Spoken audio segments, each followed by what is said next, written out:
Do you think the industry is changing? Is hot rodding changing? And that's what hot rodding's about.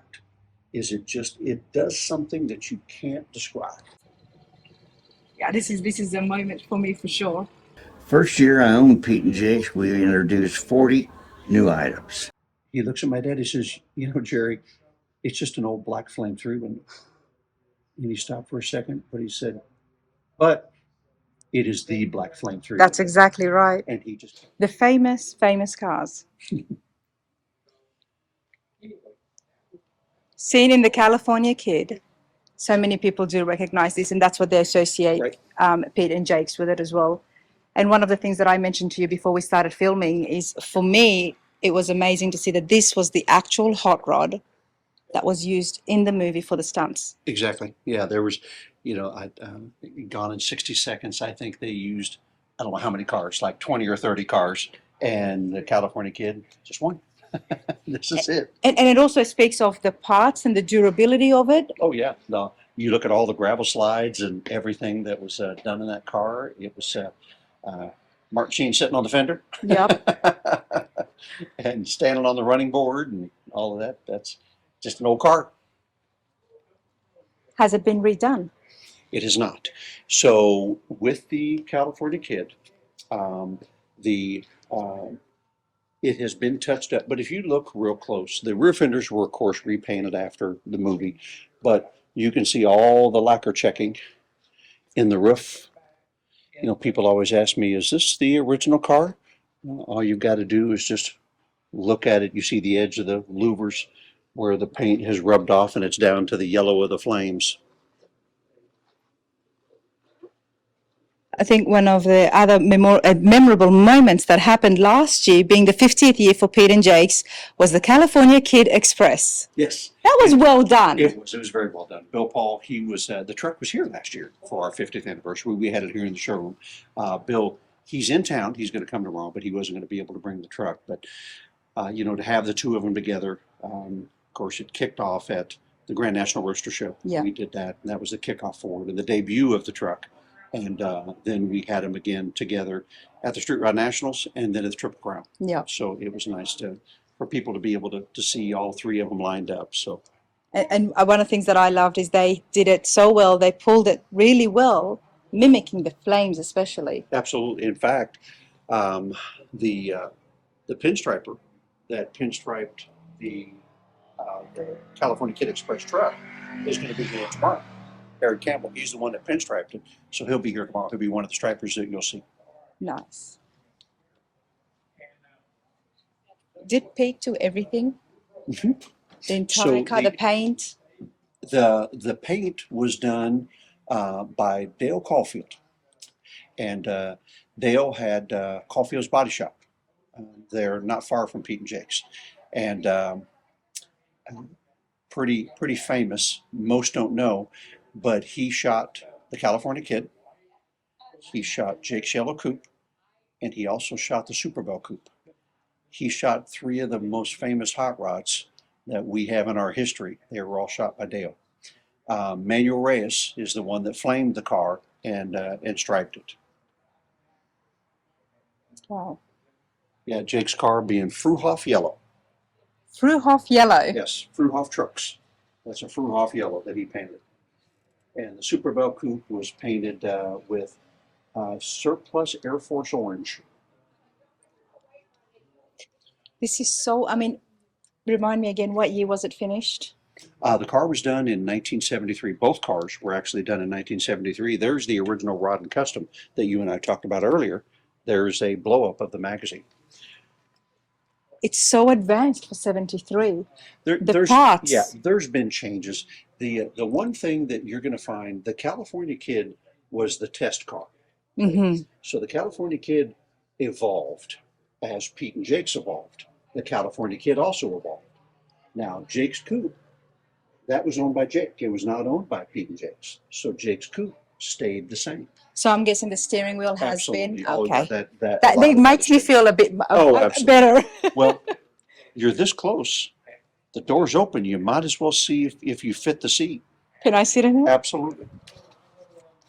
You're holding the camera, so you have to take it with you. Okay, but I I just, don't trust myself holding the camera. yeah, I know, but with these jeans and stuff. Wow.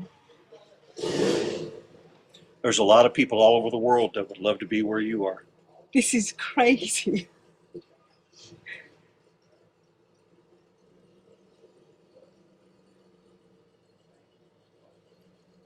Been a lot of miles behind that windshield, looking out through the windshield. I remember Pete always told me, he said, the nice thing about sitting in this car, Jason, is I've always got 24-year-old eyes. You get in this car, it just makes you feel young. And that's what it is, isn't it? With a lot of these cars, Yep. I love the fact that this is from 1973. It's a part of the hot rod history, and I just, yeah, this is a moment for me for sure. And I'm scared that I'm going to do something, you know, especially with the jeans that I'm wearing. I There's don't been want a to lot slide. of miles in this car. I don't think there's much you can do to it. If you've seen the movie, there's not Well, much you can do. exactly. I mean, no wonder the fenders got changed because they were just thrashed. The original, of course, this is the original flames that Manuel put on it. The only thing that was repainted was the rear fenders because of all the gravel slides. Of course. And the back gas tank cover, it was repainted. But other than that, you'll see that most of the car is still intact. And of course, like you said, it had evolved, so there was always a few upgrades. There was, suspension-wise especially. The California Kid originally had a quick change in it. And the quick change came out, the buggy spring came out, coilovers got put in when the industry started to evolve and put coilovers on cars. Pete changed the California Kid and put a 9-inch in it with coilovers. The quick change that came out of here went into Jake's Coupe. And that's the quick change that's in there. The Jake's Coupe originally had a nailhead Buick in it.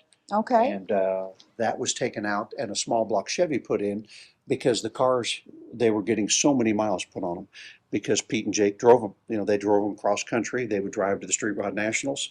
These cars were. There's really nothing wrong with having the Chevy in the Ford. Now, here is the two most iconic cars and hot rods that you'll ever find in our industry. There, And there they've got was, Chevy. even in the earliest days, there were Cadillac motors, there were Hemis. I mean, it's been common to flip-flop all kinds of things. It was very common. Yeah. Now, tell me about the arms here. Yes, that's the original 4-bar that Pete and Jake had done that we talked about earlier over in the shop, talking about the 4-bar. This was the original 4-bar. Pete Eastwood, P-Wood, came to our open house last year, and I really enjoyed the stories coming firsthand from P-Wood because he was there day one and just sharing stories with me on the original 4-bars, where they came from. They were Panhard bars, originally off of a 60s Chevy car, and that's what those bars were. Are they still the same, or has there been some modifications to The it? bars have changed in the respect of the length of the bar. We've changed that up a little bit. These are very, very long. We've shortened them up a little bit, so we offer multiple lengths. The bat wings have changed. We've improved and strengthened the bat wing up compared to the original bat wing. Other than that, the design's pretty much the same. Why mess with it if it's already Yep. good, right?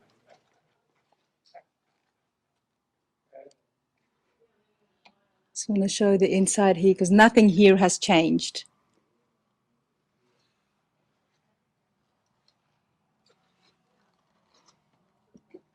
Had the opportunity to spend some time with Jake out at the Grand National Roadster Show, not this year, but last year when we had the car out there. And he came and stopped by our booth. And I asked him, I said, you want to sit in your coupe? He said, yeah. Comes over and sat in the car, and one of his friends was sitting next to him. And I just sat in the window and just listened. And when he hit that seat, stories just started coming out. You know, he started looking at the dash plaques. If you look up on there, there's the original dash plaques of the events and things that he had gone to. You might as well sit in this one. You sat in the other one too. You get the full I'm not going tour. to say no at all. Get the full tour. 20 years, and then he sat here. I mean, you could probably just tell on his Oh face. yeah, he just enjoyed it. And went back and opened up the trunk because we hadn't changed the car. One of the fun things were in the glove box, if you open up the glove box there, you'll see what he did for me as a favor.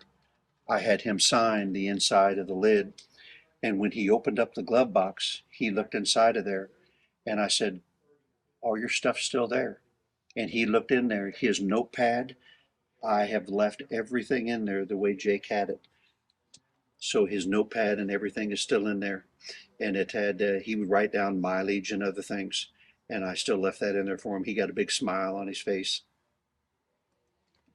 No other person would have looked after. And I'm, you know, sometimes I do say that this should be in a museum so it's preserved and everybody could see it. But there is no better spot for these cars than right here. I remember when we first had gotten Pete and Jake's many, many years ago, well, 39 years ago, someone had asked my dad, what's it like to own a California Kid? And my dad thought about it a second, and he said this many times since then. You know, I don't really own it. I'm just taking care of it. I'm a caretaker. I said, everybody owns a piece of this. And as we've gone through, especially last year with 50 years, watching people seeing it at a show, had a picture of him and his daughter. And she was a little girl. And the car was at the Nationals. And he said, do you mind if we take a picture? And it's him, her, and her daughter. But to have someone think that much of something that you're taking care of, Yeah. to make a travel to there to recreate a photo, that's special. Yeah. That's special. This is very interesting, everybody. So the California Kid, obviously, that's the name of the movie, which originally was not on page 34. No, not at all. It was a black flamed 34. And you can see that in the magazine cover, but this was done by somebody in the studio. Who did it? We don't know. Till this day, even Jason doesn't know. Yeah. So if you know anyone who has mentioned, you know what, when I was working, I did that, because I mean, it's artistically done well. Yeah. I remember many years after we bought Pete and Jake's, Gray Baskerville. Of course, Gray, what a neat guy. Gray came into Kansas City to shoot the car, and he was shooting, and of course had his shorts and his flip flops on, and he's down on the ground and he's shooting, and he stops, and my dad was right there with him, and I was young, I was just a kid. And so I'm listening to it, just like a fly on the wall, and Gray stops. I mean, Gray was Hot Rod Magazine, and for him just to stop, and you could tell he was just shooting it and thinking about it. And my dad was there with him, and he's shooting, and he stops, and he looks at my dad. He says, Jerry, it's just an old black flame through, and he stopped for a second, but he said, but it is the black flame through. That's exactly right. And he just kept right on shooting. And that's great. Anytime something becomes this famous and the crowds, the fans that get attached to it, it's got nothing to do with how well it's done. While this is done really well, it's about what it represents. It does. And that's the story I was telling you. There's so many people that the car has inspired them. Now, that doesn't mean it inspired them to build a 34 Ford with flames. Not at all. It has inspired them to build their hot rod. Yeah. Now, that may be a 32 Ford, maybe a Model A, that may be an F-100 truck. Yeah. It's when you see a vehicle, whatever that vehicle is, a hot rod, a custom, a muscle car, whatever it is, and you see a car and it gives you a feeling that everything about it is right. It sets right. It looks right. It just draws you to it from a parking lot. There'll be 100 cars and there's one that you're drawn to, and it does something to you. And that's what hot rodding's about. It does something that you can't describe. It gives you a feeling that I've got to build something like that. I've got to own that. I've got to be able to do that. And that's what we do. Jason, you're a huge part of this. Before yourself, Jerry, who we met briefly, and we'll say more hello to him tomorrow. his involvement with Pete and Jake's. How did that all start? So, of course, Because so many people would not know this at home. in 1970, And they'll wonder, well, who's Jason? Right. Well, in 1974, he got affected like everybody else. Yeah. He saw this car roll across that screen and come across that bridge. And that shot of Martin Sheen driving it up and over that bridge, it changed his life. And he told my mom, Peggy, I got to have a 34. And he found a 34.5 window. I was very young. And he started working on the 34.5 window. And of course, like so many, saw the California Kid and was looking through the magazine and found the number to Pete and Jake's. Mm-hmm. Called, Pete answered, and he and my dad struck up a conversation. And this would have been in 75. Yeah. So Super Bell was up and going. So my dad ended up building his 34 with a Pete and Jake 4-bar. What was your dad doing at this time? My dad owned a automotive parts store called Ruskin Auto Parts. And at that time, he was also working towards building a rod shop, selling parts like this. And that's when Pete said, well, Jerry, what do you do back there? He said, well, I own a parts store and, thinking about starting a rod shop and selling these parts to people locally.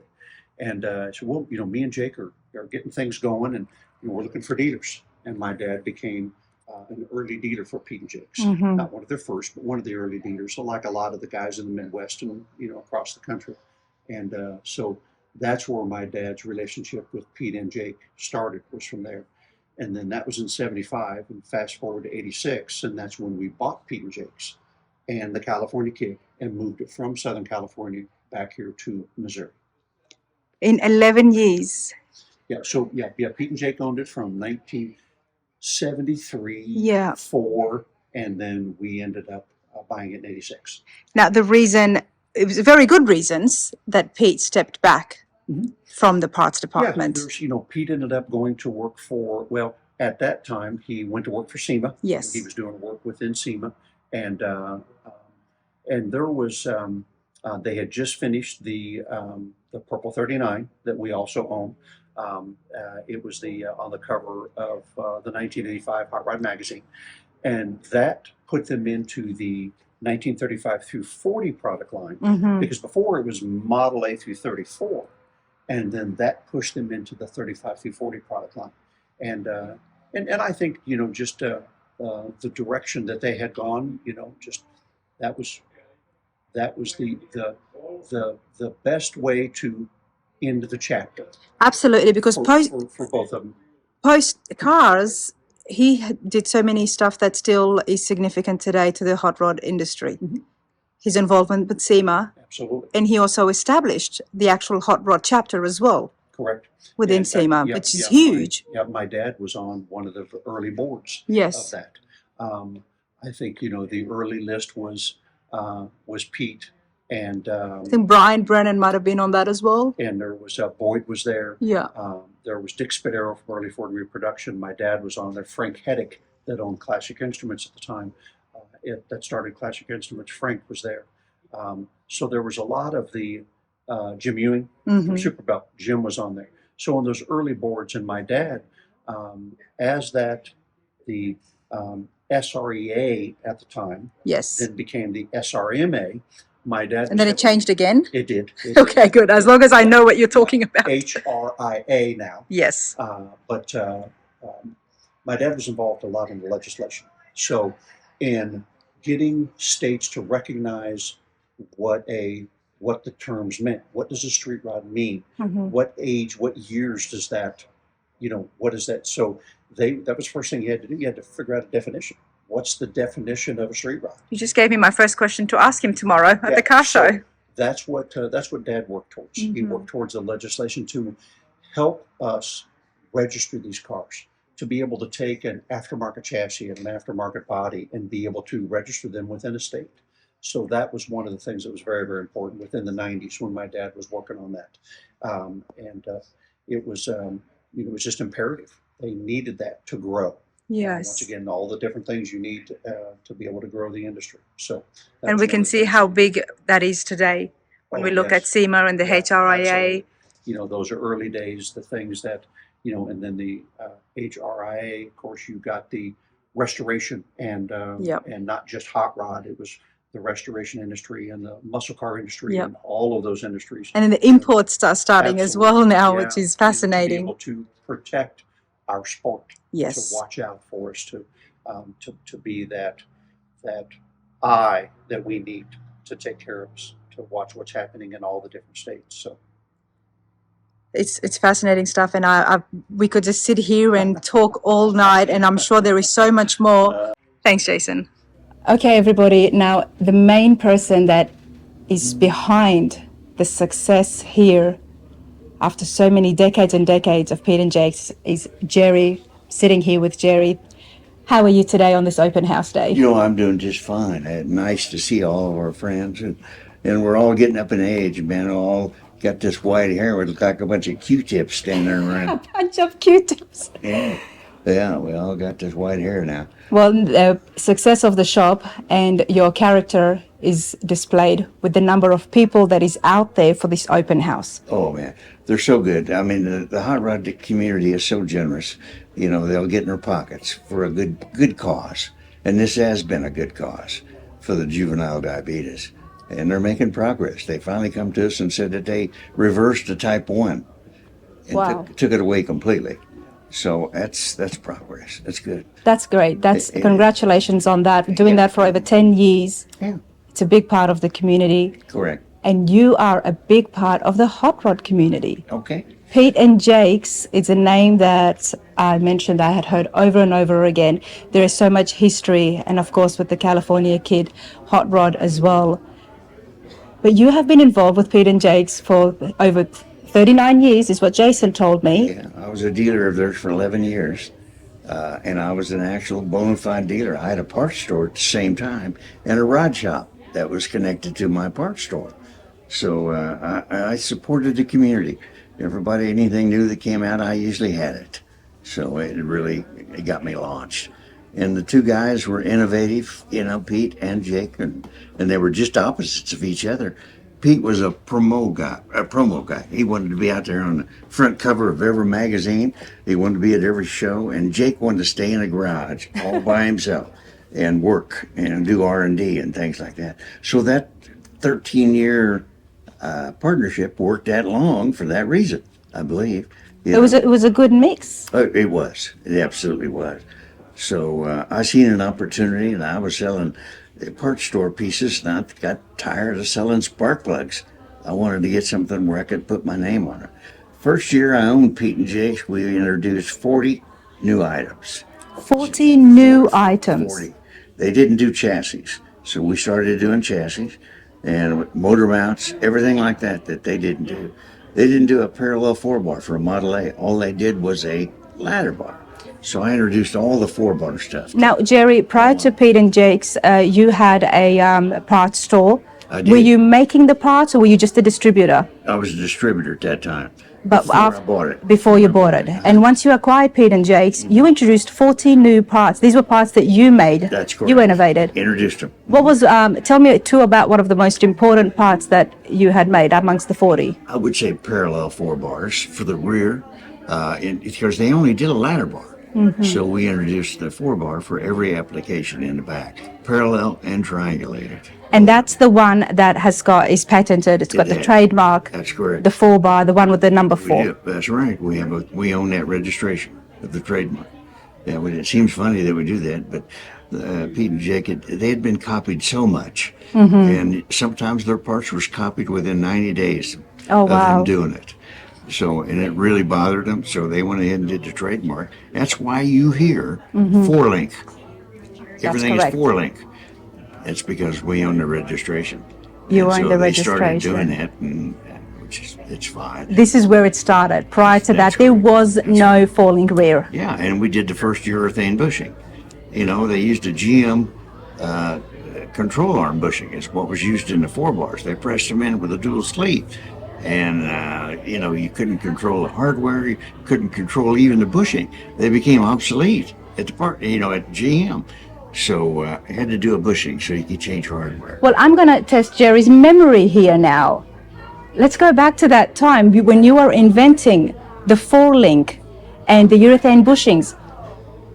What made you think that up and think, okay, this is going to be a good idea and this is what it needs? If nobody else had thought about it, how did you process it? Well, it was really a must-to do because it had become obsolescence.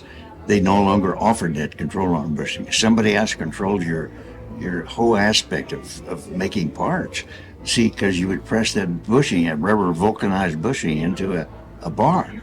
And so when they wanted to go out of that business, they did. So we had nothing to go in there. And then we wanted to get it more flexibility. There was a need in the market for it. Oh my gosh. There was none We there. had nothing. Yeah. So when General Motors wanted to stop making it, they did. And they made it in an odd hardware. Made a 9/16 bolt. And it's almost impossible to find 9/16 hardware. So now with a urethane, we can make a 1/2-inch sleeve, 5/8 sleeve, 9/16 to replace some of the others. So that's what was almost at a necessity.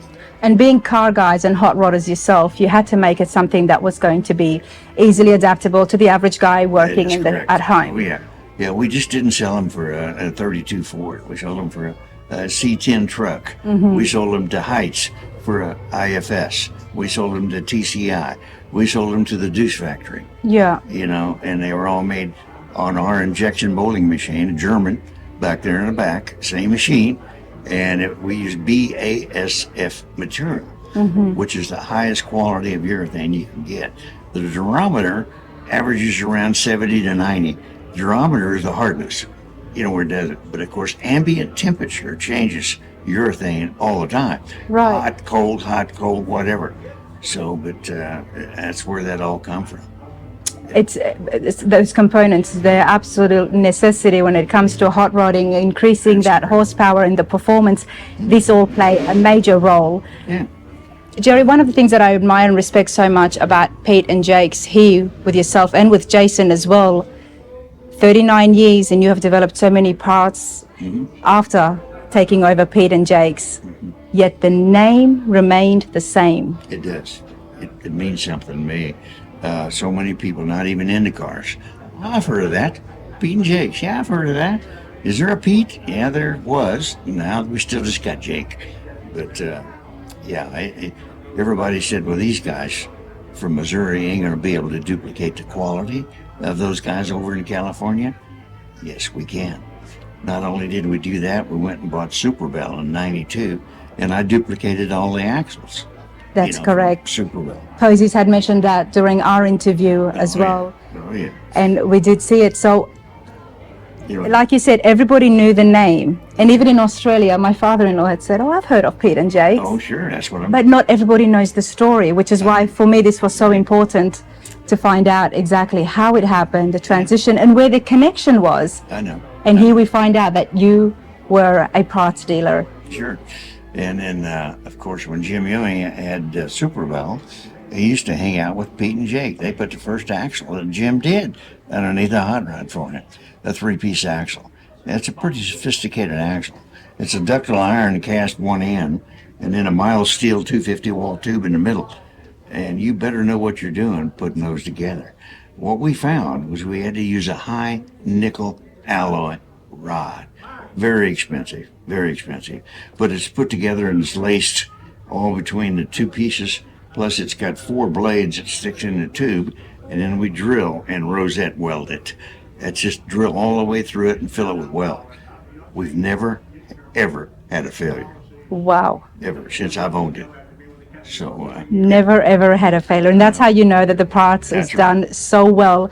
And like I mentioned, that I mean, me as an outsider, I'm not an absolute hot rodder yet. Hopefully one day I will be, but I'm building up my portfolio. that's okay. With the California Kid, that had the front end there, and to be used in the stunts for the movie, we saw how durable those parts was. Oh yeah. See, and they wanted to drive their parts. They were closed on Fridays, and the reason they were is they went to rod runs, and they were promoting and driving their products. You know, when they came back out of the movie, they took the wishbones out of the back, took out the quick change, Pete sold it to Jake. It's underneath that yellow coupe out there right now. Yep. So the quick change that was in the movie is sitting out there on that showroom floor. On the canary yellow coupe, yep. That's right. But we couldn't do anything in R&D it unless we put a new 9-inch Ford in the kit. So they put a new 9-inch Ford, ladder bars, and coilovers. It was all new products for them in order to do that, and put it right on the road. Jerry, Drove it. I wanted to ask you, and every time I meet a seasoned hot rodder who've been here in the industry and so deep in it for so many years, do you think the industry is changing? Is hot rodding changing? Oh, it's coming around full circle. I've seen it do it several times. You know, when I first started, man, there was muscle cars and hot rods, but there was no good off-the-shelf products. Pete and Jake's was one of the very first that made a high-quality off-the-shelf product with an instruction sheet that shows you how to do it. First one. After that was done, now a guy can do it in his garage. He can. But And it was revolutionary for the hot rodding industry, wasn't it? was very much so. It encouraged so many other people and That's right. then grew the car shows as well, which is why I'm right here. Pete and Jake's is such a big part of the hot rodding history. That's right. Well, just like the chassis, you'll see we're behind on chassis, probably about 25 on order. And I think there's 3 or 4 or 5 over there in process. And now you're getting more involved with the Tri-5s. That's correct. Drive 5 and the C10. That C10 pickup's hot, you know. And of course, the old Ford trucks are still good too. The F1 and Absolutely. F100. And we make chassis for all of those. And then you've got the OBS trucks that are coming around, the square bodies. Oh yeah, So what I'm understanding, Jerry, is there is lots more to come there is. from There Pete is. and Jake's. There is. You know, and my good friend Roy Brizio, San Francisco. You know, it's interesting over his course of the years. You know, he's got a customer that came in and said, I got to have a 32 Roadster. All right, that's done. He comes back and he says, you know, when I was in high school, I drove an old Willys pickup. Can you do me a Willys? Yeah, I can do that. Then the next guy behind him says, I had a 66 Chevelle. Can you do that for me? Oh, yeah, we'll do it, you know. So That's what I understood when Jason was telling me as well. I said, oh, so, you know, your website it's there in the history, but everything. And he said, no, they prefer people to walk in, to call, and just have a chat about what is it that you're looking for, whether it's a part or a build. And that's how people know you, and that's how it has continued to be the way it if is. you cannot convey to your customer in confidence that you know what you're talking about, you ain't going to sell him anything. You know, and we do. We know what works. We got a million miles on our hot rod parts. And your You know? customers know what they're talking about as Yeah, well. They do. They read enough magazines, they can do that. But you got to be able to convey that to them. That, hey, this is why it works the way it does. When you walked up out there was a customer just asking me, Jerry, I'm thinking about putting wishbones on my Model A. Why? I know. Why would you go backwards? I know. And he said, you got hairpins. And I said, well, let me tell you why. I said, normally a guy will come in with a pair of bones. He has no idea what they're from. Yeah. And you got to cut them up, modify and move them to make everything do what it's supposed to do.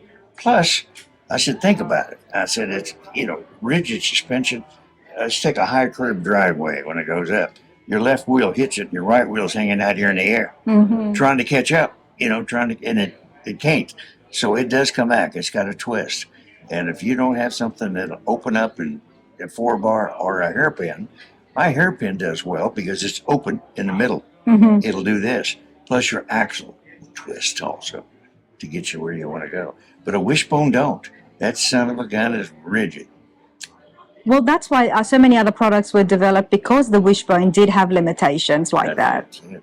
Yeah, and the consumer. But it's interesting because every now and then you will get that absolute hot rodder who likes the nostalgia feeling. That's right. I mean, we've seen it all the time with the Model A's and the T-buckets. They like to keep it back. And the crank engines. Sure. And in the 60s when it started, they didn't have anything else. They didn't have a choice. They didn't have a nice, good-looking hairpin that was made with caster built in it, short and upper tube, long stretch back 38 inches. They didn't have that available. Didn't have a 4-bar at all. So all of that was done, you know, for the consumer. And there's just no reason to go backwards. I'm not an advocate of the going backwards. That's right. Jerry, such a extensive career. Can you tell me the first time you got recognized for your work? Oh gosh, probably in 1986 when we brought Pete and Jake's all the way across. And we were able to duplicate the welding. If you see the welding on my components, oh, there's like a stack of nickels going up. Everything is taked. We got a MIG welder over there, but it's got a 1/2 inch of dust on it. Everything is taked. All of TIG it is. welding the entire. Yeah, it's kind of an aircraft method where you pump your foot pedal, and you need, like if you're spin welding, you need all 4 limbs. You got to hold the rod, the torch, and pump the foot pedal, and also turn the spinner. So it's like a drummer, like a musician. It'd be interesting to see how much time Pete had in testing the product. And while it was great, 11 years is a long time, but it's not such a long time either to be testing so many different things and making a product better over and over again and bringing out, 2.0 and 3.0 versions of it. That's right. But you took charge of that and See, the just enhanced Batwing it was the better. big deal. The Batwing, everything was a drop axle, and this axle had a drop in them, so they had a smile. Yeah. Yeah, and you had to make an axle bracket, which is the Batwing, that wraps around the axle that had geometry in it, a left and a right. The U-plate upright, you had to follow that and then come back level. Yeah. Come back to the frame. So it's something Jake did. That's what he knew to do, how to do it. And he made his fame, and the movie definitely helped. Oh, They yeah. were there Oh, from yeah. California.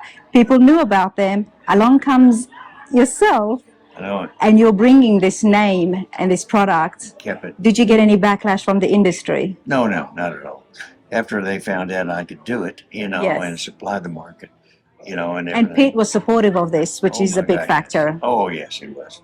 And Jake is too. Yeah. I probably spent 5 hours talking to Jake about a year ago at the Grand National, talking to him in the booth, He gave me a lot of, updated history and where they were, how they were, whatever. He got in the old yellow coupe of his, opened up the glove box, and everything he had in it, when I bought it, still there.